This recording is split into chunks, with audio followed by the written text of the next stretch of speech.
रसूल अल्लाह ने 5 खूबसूरत हदीसें बताई। नंबर 1, तुम में से बेहतरीन शख्स वो है जो ना किसी को तकलीफ दे और ना किसी की तकलीफ का जरिया और सबब बने। नंबर 2, जो शख्स दिन में 10 मरतबा सूरतुल इखलास पढ़ेगा, यानी कुल हु अल्लाहु अहद, ये पूरी सूरत पढ़ेगा, अल्लाह ताला जन्नत में उसके लिए महल बना देंगे। नंबर 3, जो शख्स हर फर्ज नमाज के बाद 1 मरतबा आयतुल कुर्सी पढ़ने का मामूल बनाएगा,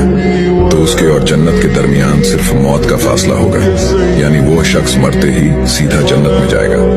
नंबर 5, जो शख्स घर से निकलते वक्त ये दुआ पढ़ेगा, बिस्मिल्लाहि तवक्कलतु अला अल्लाह ला हौला वला कुव्वता इल्ला बिल्लाह,